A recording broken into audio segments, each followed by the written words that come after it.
भर जिया। मैं मन से मरूं, मैं जी भर जिया, मैं मन से मरूं, लौट कर आऊंगा, कूच से क्यों डरूं, तू दबे पांव चोरी छिपे से ना।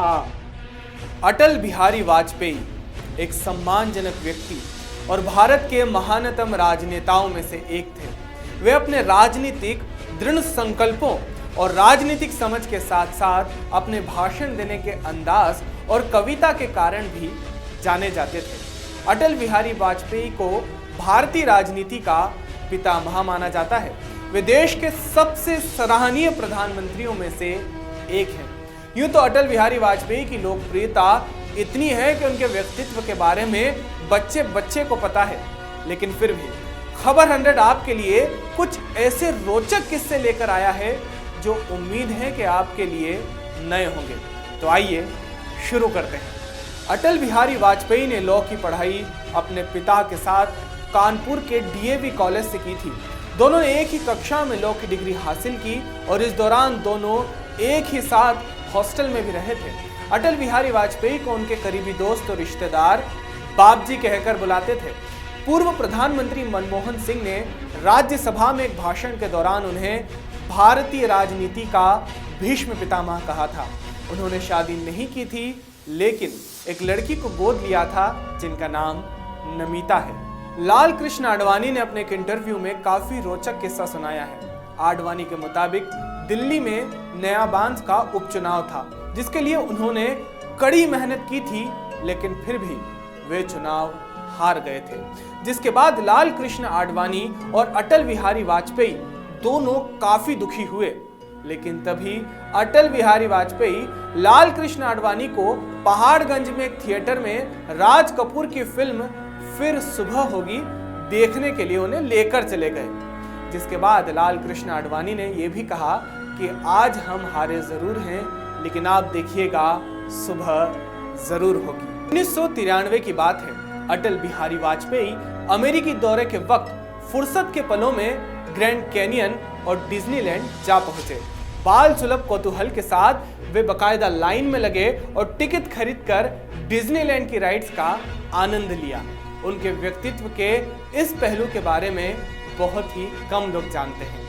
बीबीसी ने किंगशुक नाग की किताब Atal Bihari Vajpayee a man for all season के हवाले से लिखा था कि एक बार नेहरू ने भारत यात्रा पर आए एक ब्रिटिश राजनयिक से वाजपेयी को मिलवाते हुए कहा था कि आप इनसे मिलिए, ये विपक्ष के उभरते हुए युवा नेता हैं, हमेशा मेरी आलोचना करते हैं, लेकिन इनमें मैं भविष्य की बहुत संभावनाएं देखता हूं। ये एक दिन देश के प्रधानमंत्री जरूर बनेंगे। यूं तो अटल बिहारी वाजपेयी के अनगिनत किस्से हैं जिनसे उनका देश प्रेम, राजनीतिक और बौद्धिक कौशल दिखाई देता है, लेकिन समय सीमा होने के कारण हम अटल जी की ही आवाज में अटल जी की इस कविता के साथ आपसे विदा लेते हैं। गीत नहीं गाता हूं, गीत नहीं गाता हूं, बेनकाब चेहरे हैं, दाग बड़े गहरे हैं, टूटता तिलस्म आज सच से भय खाता हूं।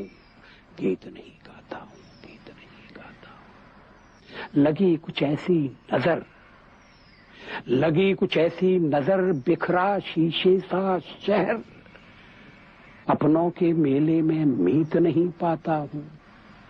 गीत नहीं गाता हूं, गीत नहीं गाता हूं। फिर ये विश्वासघात की कल्पना है। पीठ में छुरी सा चांद,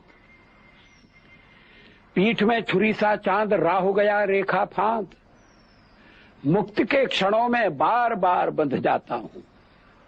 गीत नहीं गाता हूं, गीत नहीं गाता हूं। लेकिन परिस्थिति बदली, मनस्थिति बदली।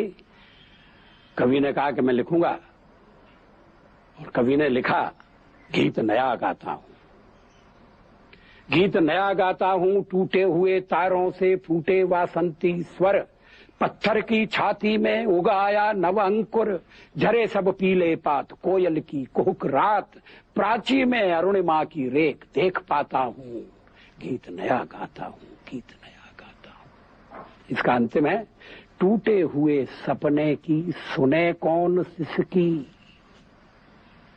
टूटे हुए सपने की सुने कौन सिसकी, अंतर को चीर व्यथा पलकों पर ठिठकी, हार नहीं मानूंगा रार नहीं ठानूंगा, काल के कपाल पर लिखता मिटाता हूं, गीत नया गाता हूं, गीत नया गाता हूं।